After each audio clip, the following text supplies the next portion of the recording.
আসসালামু আলাইকুম ওয়া রাহমাতুল্লাহি ওয়া বারাকাতুহু। আলহামদুলিল্লাহি ওয়াহদা ওয়াসসালাতু ওয়াসসালামু আলা মান লা নাবিয়্যা বা'দা। ঈদে মিলাদুন নবী ও সিরাতুন নবী সাল্লাল্লাহু আলাইহি ওয়াসাল্লাম ভিডিও সিরিজের দ্বিতীয় ভিডিওতে আপনাদের সবাইকে স্বাগত জানাচ্ছি। এবং ইতিপূর্বে যারা আমার ভিডিও আলোচনা দেখেছেন, শুনেছেন ও লাইক, শেয়ার, কমেন্ট করেছেন তাদের প্রতি কৃতজ্ঞতা জ্ঞাপন করছি। আজকে আমাদের আলোচ্য বিষয়, আপনি জানেন কি? নবীজি সাল্লাল্লাহু আলাইহি ওয়াসাল্লাম নিজে তার মিলাদ বা জন্মের বিষয়ে আলোচনা করেছেন, সাহাবায়ে কেরাম রাদিয়াল্লাহু তাআলা আনহুম গণও আলোচনা করেছেন। সুতরাং মিলাদুন নবী শুধু আমাদের আলোচ্য বিষয় না, হাদিসেরও অন্যতম আলোচ্য বিষয়। এই বিষয়ের উপর আমরা কয়েকটি হাদিস উপস্থাপন করব এবং সংক্ষিপ্ত আলোচনা তুলে ধরবো ইনশাআল্লাহ। ওয়া মা তাওফীকি ইল্লা বিল্লাহ। আমরা প্রথমেই সহিহ বুখারীর 3557 নং হাদিস উল্লেখ করছি। আবু হুরায়রা রাদিয়াল্লাহু তাআলা আনহু থেকে বর্ণিত, তিনি বলেন, রাসূলুল্লাহ সাল্লাল্লাহু আলাইহি ওয়াসাল্লাম বলেছেন, বুইস্তু মিন খায়রি কুরুনি বনি আদম, যে আমি বনি আদমের সর্বশ্রেষ্ঠ যুগে দুনিয়াতে জন্মগ্রহণ করেছি বা এসেছি। সহিহ মুসলিমের 2640 নং হাদিস, আবু কাতাদা আল আনসারী রাদিয়াল্লাহু তাআলা আনহু থেকে বর্ণিত, তিনি বলেন, সুইলা রাসূলুল্লাহ সাল্লাল্লাহু আলাইহি ওয়াসাল্লাম আন সাওমিল ইসনাইনি ফাকালা ফিহি উলিদতু। আবু কাতাদা রাদিয়াল্লাহু তাআলা আনহু বলেন যে রাসূলুল্লাহ সাল্লাল্লাহু আলাইহি ওয়াসাল্লামকে সোমবারের দিন রোজা রাখা সম্পর্কে জিজ্ঞাসা করা হয়েছিল। তিনি বলেছেন, ওদিন আমি জন্মগ্রহণ করেছি। সিয়াসিত্তার অন্যতম একটি কিতাব সুনানে তিরমিজি, তিরমিজি শরীফের মানাকিব অধ্যায়ের মধ্যে ইমাম তিরমিজি রহিমাহুল্লাহ একটি বাব রচনা করেছেন। বাবটির নাম বাবু মা জাআ ফি মিলাদিন নবী সাল্লাল্লাহু আলাইহি ওয়াসাল্লাম, নবী করিম সাল্লাল্লাহু আলাইহি ওয়াসাল্লামের মিলাদ বা জন্মের অনুচ্ছেদ। এই অনুচ্ছেদের অধীন উনি একটি হাদিস এনেছেন, 3519 নং হাদিস। আবু কায়েস মাখরামা রাদিয়াল্লাহু তাআলা আনহু থেকে বর্ণিত, তিনি বলেন, উলিদতু আনা ওয়া রাসূলুল্লাহ সাল্লাল্লাহু আলাইহি ওয়াসাল্লাম আমাল ফিল, আমি এবং রাসূলুল্লাহ সাল্লাল্লাহু আলাইহি ওয়াসাল্লাম দুজনই হস্তি বাহিনীর বছরে জন্মগ্রহণ করেছি।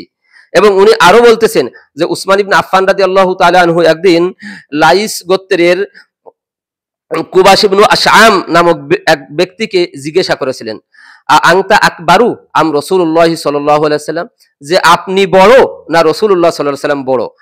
এই সাহাবী কি উত্তর দিয়েছিলেন, উত্তরটা একটু খেয়াল করেন, ভেরি ইন্টারেস্টিং। যে উনি বলতেছেন, রাসূলুল্লাহ সাল্লাল্লাহু আলাইহি ওয়াসাল্লাম আকবারু মিন্নি ওয়া আনা আকদামু মিনহু ফিল মিলাদ, রাসূলুল্লাহ সাল্লাল্লাহু আলাইহি ওয়াসাল্লাম আমার থেকে অনেক বড়, কিন্তু বয়সে আমি তার থেকে বড়, বয়সে আমি তার আগে দুনিয়াতে এসেছি। যে উনি স্পষ্টই বুঝেছেন যে বয়সের কথাই জিজ্ঞাসা করতেছেন, অথচ বলতেছেন যে কি আদব, যে আমি রাসূলুল্লাহ সাল্লাল্লাহু আলাইহি ওয়াসাল্লাম আমার থেকে অনেক বড়। আমরা এই হাদিসগুলি দ্বারা স্পষ্ট বুঝতে পারলাম যে এই হাদিসের ভিতরে রাসূলুল্লাহ সাল্লাল্লাহু আলাইহি ওয়াসাল্লাম নিজে, সাহাবায়ে কেরামগণ আলোচনা করেছেন। এবং গতকাল আমি প্রথম ভিডিওতে পবিত্র কালামুল্লাহ শরীফের সূরা মরিয়ম থেকে দেখিয়েছি, স্বয়ং আল্লাহ তাআলা ঈসা ইবনে মরিয়ম এবং তার খালাতো ভাই ইয়াহিয়া আলাইহিস সালামকে জন্মদিনের শুভেচ্ছা জানিয়েছেন। আমাদের সমাজে অনেক বড় আলেমও এরকম আছে, শায়েখ নামধারী, যে বলে যে এই জন্মদিন পালন করা খ্রিস্টানদের কাজ। তাদের কথা এক অর্থে সঠিক, যে খ্রিস্টানরা কেন পালন করবে না? তারা যাকে নবী হিসেবে স্বীকার করে, সে ঈসা ইবনে মরিয়মকে আল্লাহ তাআলা স্বয়ং কুরআনে তার জন্মের শুভেচ্ছা জানানোর কথা উল্লেখ করেছেন, তো তারা করবে না কেন? আমাদেরকে আরেকটা বিষয় বুঝে রাখা দরকার, যে খ্রিস্টানরা বা ইহুদিরা যেটা করে সেইটাই যে খারাপ হবে, এর কোনো দলিল কুরআন সুন্নাহয় নাই, বরঞ্চ তার উল্টা দলিল আছে। আমি সহিহ বুখারী থেকে আপনাদের হাদিস শুনিয়ে দিচ্ছি, যে হাদিস সহিহ বুখারীর একাধিক জায়গায় আছে।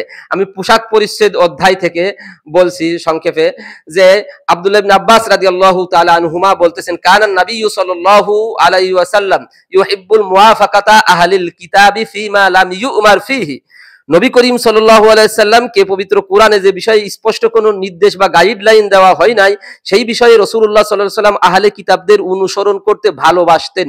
অনুসরণ করতেন তা না, ভালোবাসতেন। ইউহিব্বুল মুওয়াফাকাত আহলিল কিতাব, আহলে কিতাবদের অনুসরণ করতে ভালোবাসতেন। এবং তারপরে বলতেছেন যে আহলে কিতাবরা তাদের চুল ছেড়ে দিত আর মুশরিকরা তাদের চুলের সীতা কাটতো। রাসূলুল্লাহ সাল্লাল্লাহু আলাইহি ওয়াসাল্লাম চুল ছেড়েও দিতেন, আবার সীতাও কাটতেন। তো সুতরাং এর থেকে আমরা বুঝলাম যে আহলে কিতাবদের অনুসরণ হয়ে গেলেই যে মহা পাপ হবে তা না। আরো আমাদের একটু ধারণা আছে যে অধিকাংশ মানুষই তো এই কথা বলে যে এটা বেদাত, খারাপ। তাদেরকে আপনি প্রশ্ন করুন, বেদাত মানে কি আপনি জানেন? বেদাত মানে হচ্ছে জঘন্য প্রকারের হারাম। বেদাত করার কারণে কি একজন নিশ্চিত জাহান্নামী হবে। তো এই রাসূলুল্লাহ সাল্লাল্লাহু আলাইহি ওয়াসাল্লামের জন্মদিবস পালন করার কারণে একজন জাহান্নামে যাবে? রাসূলুল্লাহ সাল্লাল্লাহু আলাইহি ওয়াসাল্লামের জন্মে খুশি হওয়ার কারণে একজন জাহান্নামে যাবে? রাসূলুল্লাহ সাল্লাল্লাহু আলাইহি ওয়াসাল্লামের জন্মদিবস উপলক্ষে তার আলোচনা করলো, দুরূদ সালাম পাঠ করলো, এই জন্য একজন জাহান্নামে যাবে? এই কথা বলার কারণে সে তার জাহান্নামের টিকিট নিশ্চিত করার সম্ভাবনা আছে। কারণ আমরা সূরা হুজরাত থেকে দেখিয়েছি যে স্বয়ং সাহাবীদেরকে আল্লাহ তাআলা বলতেছেন যে রাসূলুল্লাহ সাল্লাল্লাহু আলাইহি ওয়াসাল্লামের সামনে একটু উচ্চ স্বরে কথা বলা, আগ বাড়িয়ে কথা বলার কারণে হুমকি দিয়েছে তোমাদের সকল আমল বিনষ্ট হয়ে যাবে।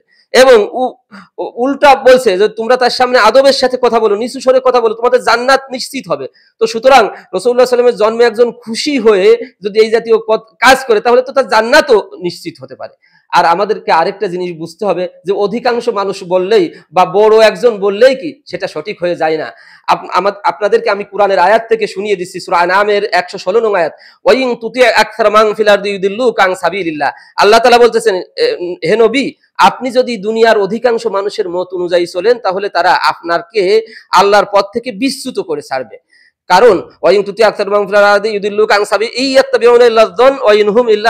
কারণ অধিকাংশ মানুষ তারা তো ধারণা প্রসূত কথা বলে এবং ধারণা প্রসূত চলে। তো সুতরাং আপনি অধিকাংশের মত অনুযায়ী চলবেন না। তো সুতরাং আমরা স্পষ্ট বুঝতে পারলাম যে আমরা আজকে যা শুনলাম, রাসূলুল্লাহ সাল্লাল্লাহু আলাইহি ওয়াসাল্লামের মিলাদুন নবী পালন করা কোশ্চিনকালেও কোনো খারাপ কাজ না, অবশ্যই ভালো কাজ।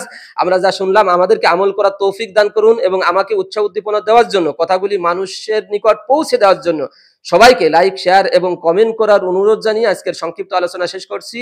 ওয়া মা আলাইনা ইল্লাল বালাগ। আসসালামু আলাইকুম ওয়া রাহমাতুল্লাহি ওয়া বারাকাতুহু।